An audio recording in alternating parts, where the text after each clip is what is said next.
Hi everyone, right, I've just finished work and I thought I'd show you what I sat doing this morning while I was reading everybody's emails. I've never, in all the 2,000 plus videos that I've done, I've never ever done some crocheting online. But I thought it's about time I showed you. And I've made this flower. I hope you can see it clear. And what I've done is I've crocheted the flower base, and then you crochet a smaller one, and then you can add your own flower inside.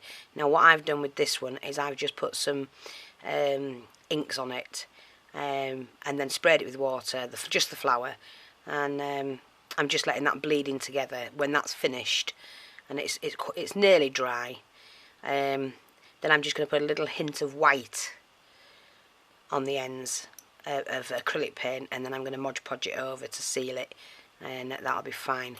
But look, they come out fantastic, and I haven't done any crocheting for a long time, but you never forget it once you've learned how to do it. And I just love my flowers, the flowers I make, and they're quite simple to do. So I'm going to show you. I'm going to try. But don't you think that's great? Look at the profile on that. 2 layers, like I said, and it's great. So I'm just going to do one. I'm going to start off and show you how I've done it. Now, I don't know how anybody else starts, but and I picked this ball up for 20p at the car boot last week. Right, I'm just using a I can't see the number. I think it says a 250 or 2.50. Anyway, I wrap it round twice and then pull the first stitch over, and that's my first stitch, and then I do 6. Okay, so that's 1, 2, 3, 4, 5, 6, and all it is you wrap the wool around and you pull it through the stitch on your needle. Now I'm going to join this together to make a circle, so I just pop it through the first one, wrap it round, pull that first stitch over and straight through to the back stitch, like that. Now I do a chain of 3, so that's 1, 2, 3 to do that. Okay. And then I'm going to do an extra one, because I want one in between the ones I'm doing. Wrap the wool around the needle, go back into the centre, hook up the thread on your left finger, wrap it round the needle, pull it round the first stitch, then you pull it round the next 2 stitches, like that, and then you pull it round the next 2, and then you do a stitch, and you've got the start of it. So wrap it round your needle, straight through the centre, hook onto it, pull it through, round your needle, stitch 1, stitch 2, stitch 2, stitch 1. So it's stitch 1, stitch 2, stitch 2, 1. Again, round the needle, straight. I didn't do that right, Salio. I've gone through the same piece. That's why I'm not watching what I'm doing. Sorry, we'll go back to that. Right, so you wrap the wool round, straight through the centre, stitch 1, stitch 2, stitch 2, stitch 1. Wrap it round the needle, straight through the centre, pull it through, stitch 1, stitch 2, stitch 2, stitch 1. And you see I'm starting to go around the centre, and I need 12 of those, so far I've only done 4, so I'm going to keep going round through,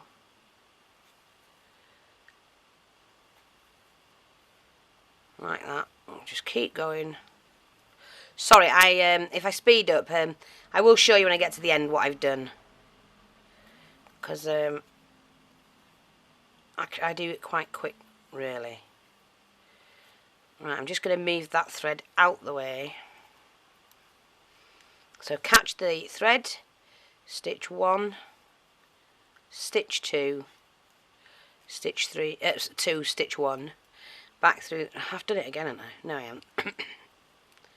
Just wrap it round through the middle, pull it through, stitch 1, stitch 2, stitch 2, stitch 1.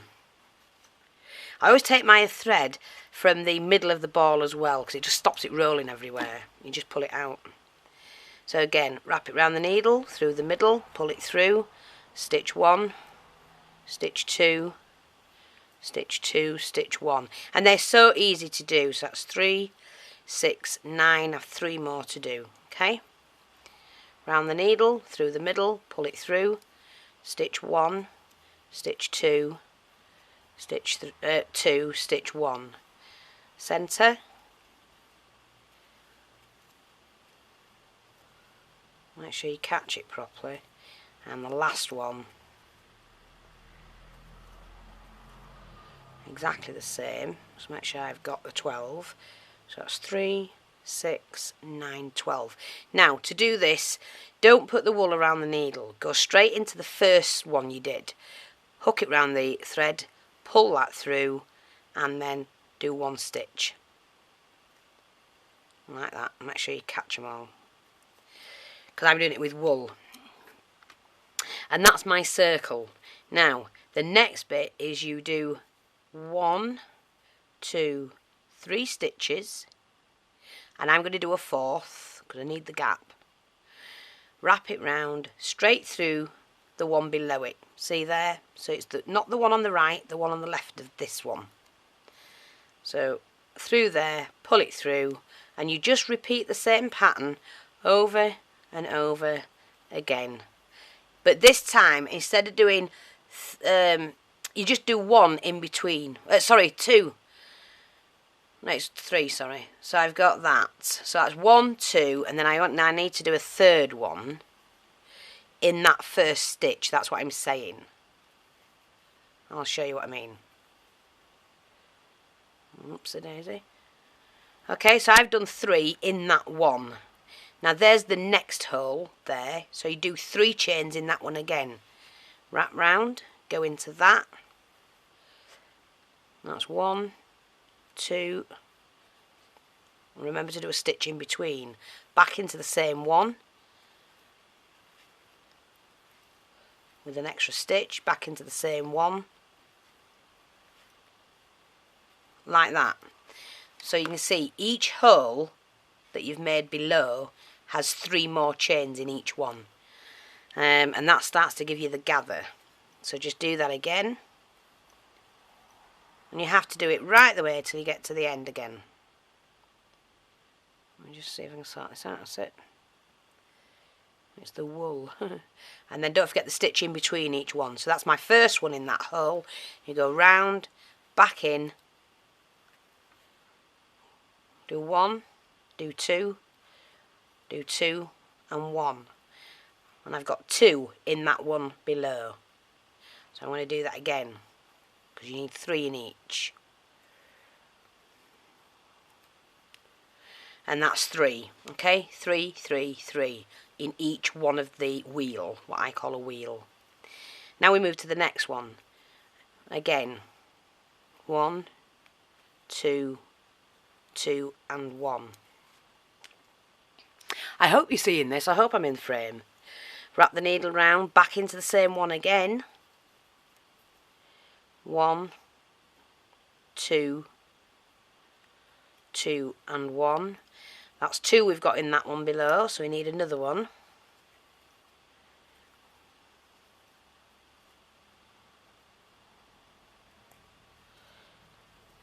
And that's another 3 done in that one stitch below, that one hole. There's the next hole, and we need to do 3 again. And you just keep doing that over and over again till you've got round the circle.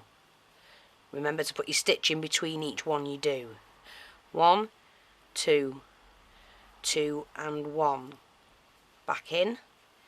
1, 2, 2 and 1. Like that.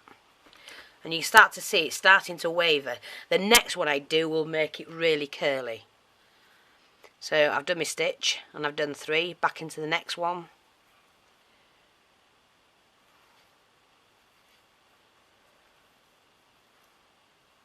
In the same one again for the second time. The same one again for the third time.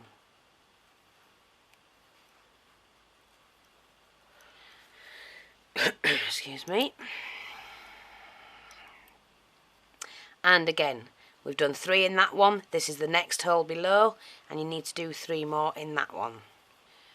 So 1, oops, a daisy, 2, and 2 and 1. Back into the hole again for the second one. Back into the hole again for the third one.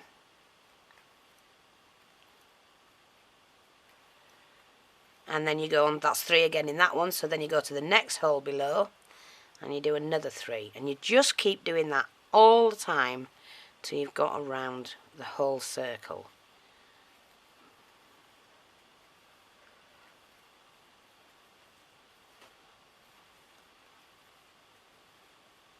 And I've been crocheting now, I mean, I haven't done it for a long time, but I learnt to crochet. My mother taught me how to knit and crochet and embroider. I was knitting at the age of 3, 4, when I learnt the basics. Crocheting, I was round about 4, 5 when I learnt how to do that. I was fascinated. I mean, my mother used to sit and do this. That was it. And all of a sudden she produced something that was fantastic. And I had to learn it because I thought, I can do that. I want to do that. And sewing and embroidery and things like that. Tapestries, embroidery and all of that. I learned all before I was 10. And I teach my granddaughters the same. I taught my daughter, but she doesn't knit like I did. She learnt when she was a child. She probably won't even remember now. When she's got her own kids, she will. It will come back to her.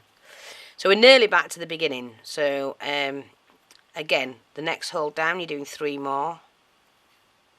I hope this isn't blurred and you can see. I'm trying to get it close for you to see what I'm doing.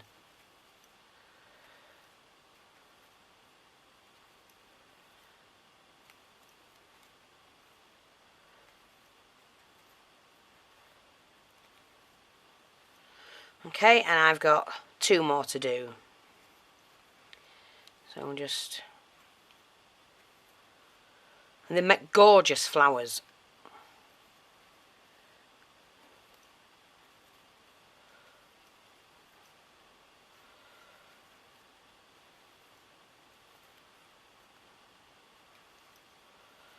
Right, and then this is the last one. So that belongs to that, and we go down into the hole again. And we do 1, 2, and then do 1, back down into that hole again the second time, and a third time. Oops, a daisy. Sorry, I was just going to get some thread out. And then you loop it 1, and there you go, you're back to the beginning. But all you do then to do the next row is you go back down into the first one, wrap it round, and then pull the first stitch through like that, and then you can start all of the same thing again. So each one of these holes, each one of the gaps will have 3 stitches in, 3 chains, and that should be big enough to do the centre flower. Now what I did before with this one, for the outer flower, see the centre flower is done like that, but the outer flower I just do a single one with 3 chains in between for 2 rows, and then I go and do the double row, 1 row, 2 row, add in the 3, and it's a lot easier. And you get that flatness here, but you get that ruffled edge here. Here, should I say. So that's it basically. All I do now, what am I doing? Next one. So I'm going to go around again. So that's 1, 2, 3, and the one in between that I need, and go down into the first one. 1, 2, 2, and then 1, back into the same one again. Okay, and that's my first 3 done, and it's really quick. I mean, when I sit watching television, when I've done it, I can just do. I don't need to look, but I can just do it. It's because I've done it for years, and I do all sorts. I was taught, but I had 2 very good teachers. You know, my mother did flower arranging. I've said this before. She would paint as well. She would only do paint by numbers, but she was a good painter. She could draw, she could sew, she could embroider, she could do tapestries. She taught me all of that. Whereas my father taught me how to. I mean, I can French polish, and that's one hard thing to do, but I can do it. My dad taught me how to do it. I just loved the wood. I loved what he could do with wood. And so I asked him to teach me, and I spent hours upon hours upon hours watching him. I didn't go playing out in the street very much. I wanted to watch my dad make things. I was so... He took a piece of wood and he made it into something, and that is what was fascinating. And so he taught me how to do the French polishing, woodwork. I did woodwork in school. I took that up, and I was laughed at because I was a girl. And my father had to go in and speak to them and said, what's wrong with doing woodwork? You know? And they let me in, and I was able to do it. And I did some really nice projects. But the woodwork teacher was surprised at what I knew, but that's because I'd spent a long time watching and learning from my father. And then, like I say, he was an old masters painter, and I picked up my painting from him. And I've said this before again, my father never did watercolours, he did oils. That was his thing, oils. And it wasn't until... Well, my mum died in 2000, so it'll be 2000, and my grandma had passed away. No, she hadn't. She died in 2004, and he died in 2008. So it was around about 2002 when I taught my dad about watercolours. Because my thing was watercolours, his was oils. And although I did both as well. And it was great. I got my dad to do some pictures in watercolours, and he loved it. So I just felt so proud that I could help him or show him something. Weird. But yeah, I had 2 very good crafty parents, and I picked up an awful lot. My flower arranging and all that was because my mother used to do that. But her main thing was embroidery. She was a fantastic seamstress and embroiderer. And I did, one of my first jobs was a seamstress. I went and trained to be a seamstress. It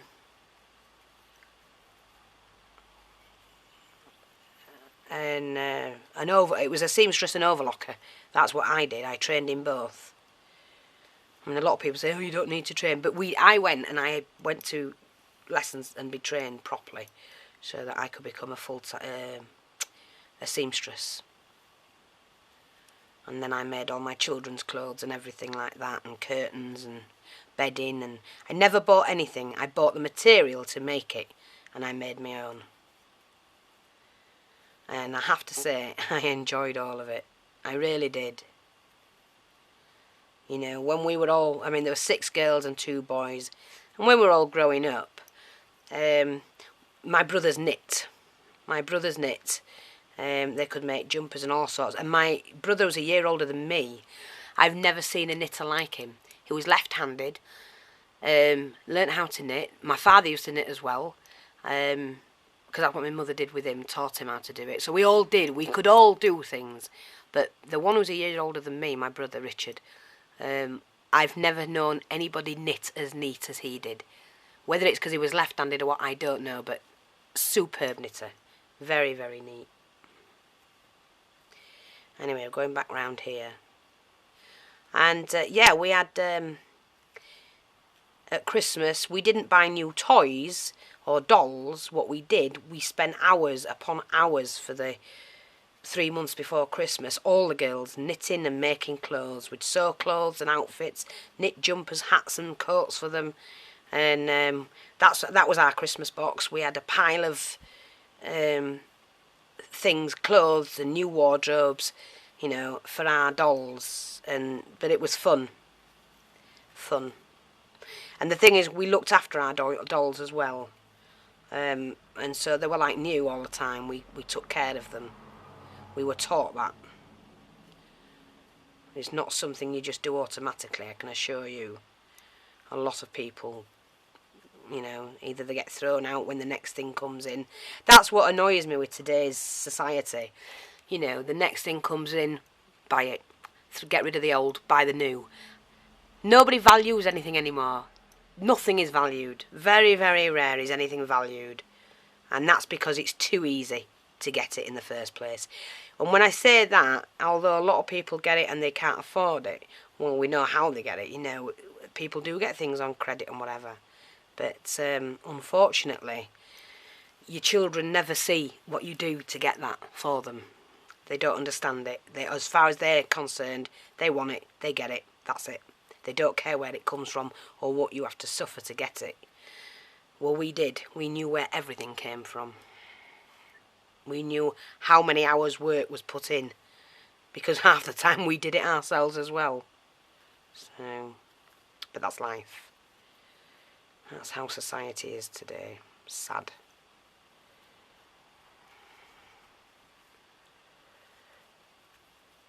I just think we need to get the value of things back, so that people appreciate what they get, instead of thinking it grows on trees and, you know, we'll throw one away today and we'll get one more tomorrow.